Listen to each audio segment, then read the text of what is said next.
at a very dangerous moment in our history and in the history of the world, to address you on the subject of implications of a Zionist-Israeli attack on Iran, which now appears to be not only fairly certain, but also just around the corner. We say that Israel wants to attack Iran because Israel ultimately wants to rule the world. Because the Zionists want to rule the world. Because the Judeo-Christian Zionist European Alliance wants to deliver to the state of Israel the status of ruling state in the world. That's why we believe all these wars are taking place. And so this is why they want to attack Iran. You have the right to wage war against the people unjustly. And so an attack on Iran would be unjust war.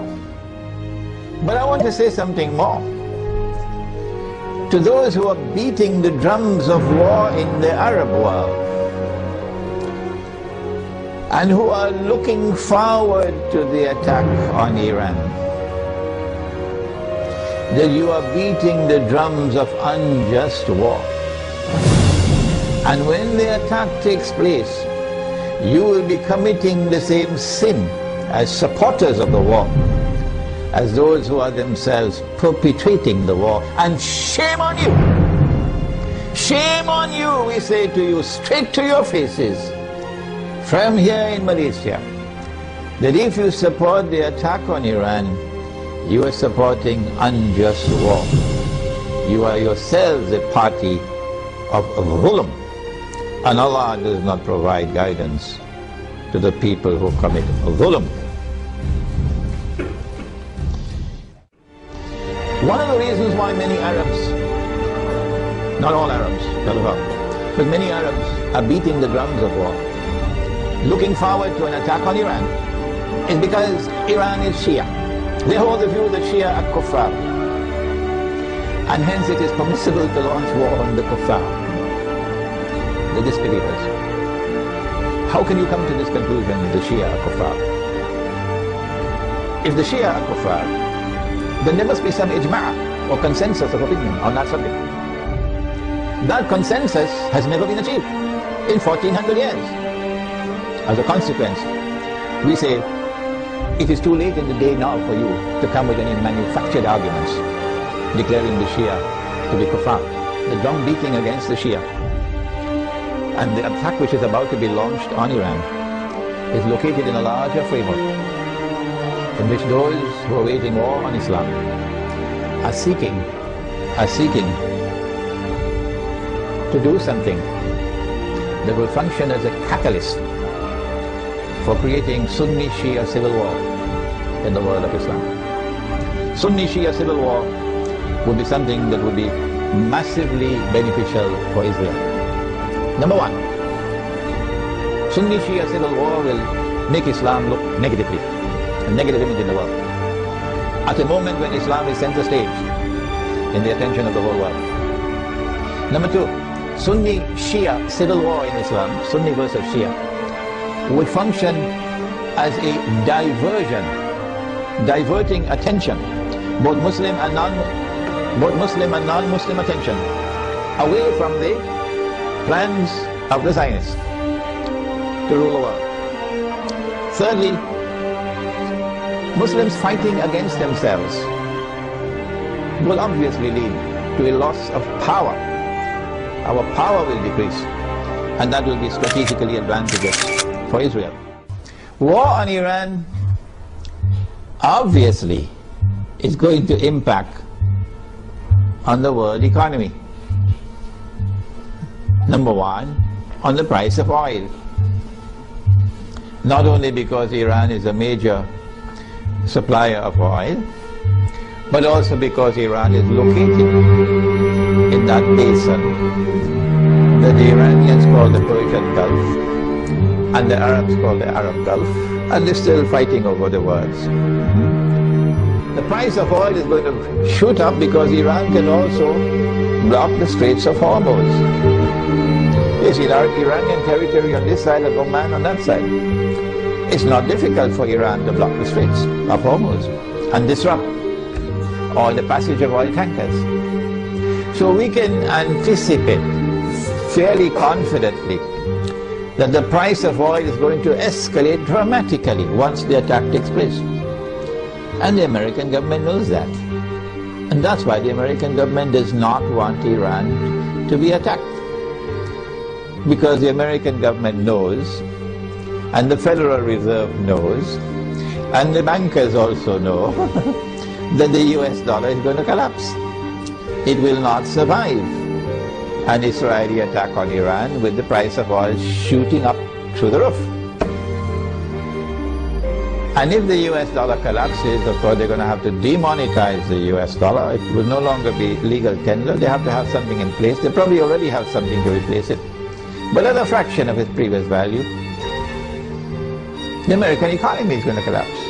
Large numbers of white Americans are going to lose their wealth. And many of them are going to be listening to this lecture.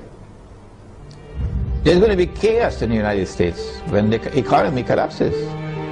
There can be riots in the United States, and they're already anticipating that. And so an attack on Iran would lead to economic, financial, and monetary consequences that will be disastrous for the US economy. An attack on Iran can be launched simultaneously with an attack on Pakistan.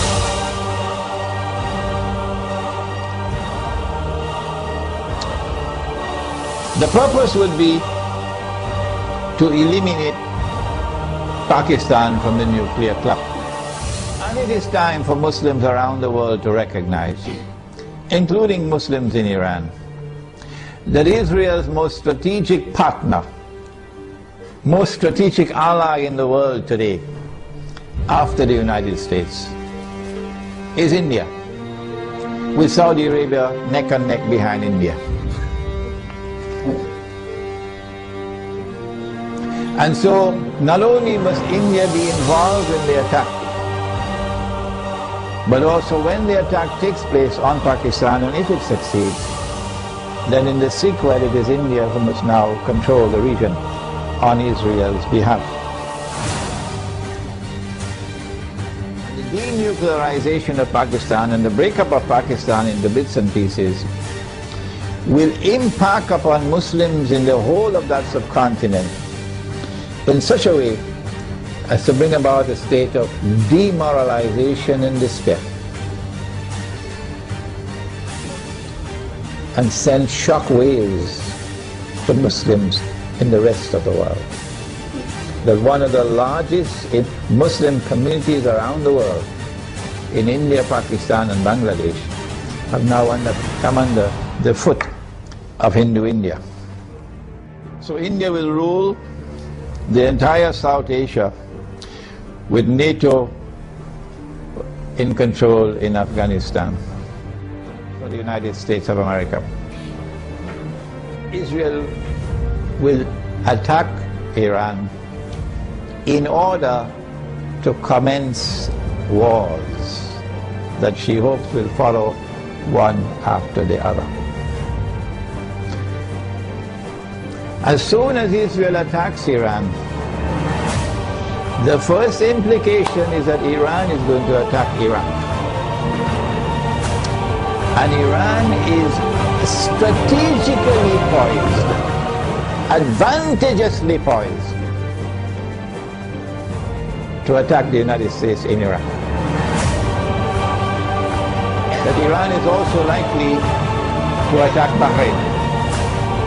And it should not be difficult for Iran to take Bahrain. Bahrain cannot stand up to an attack from Iran. Bahrain is just across the water from Iran. I am suggesting to you that Iran is going to attack and take Bahrain.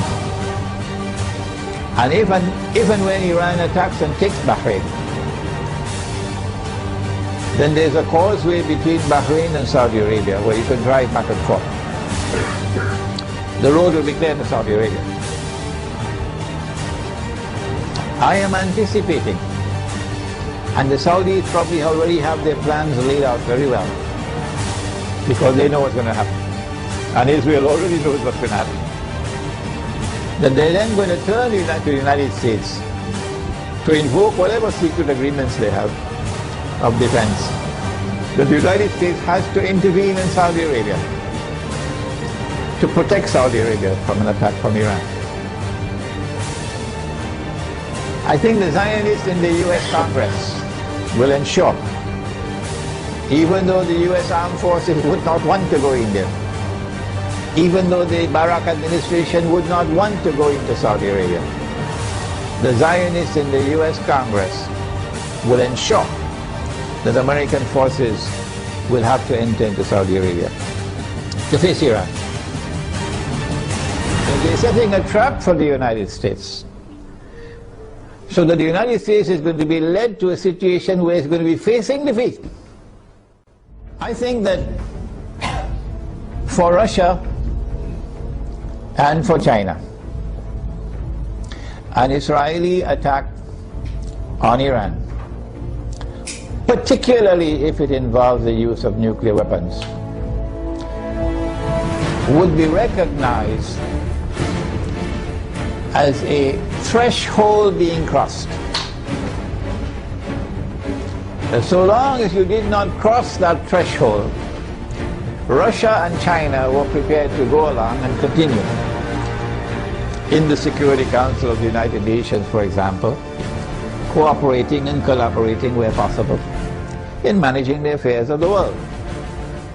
But once you cross that threshold, the implication for Russia and China is that you have crossed the point of no return, and that an attack on Iran is now going to inevitably lead to World War.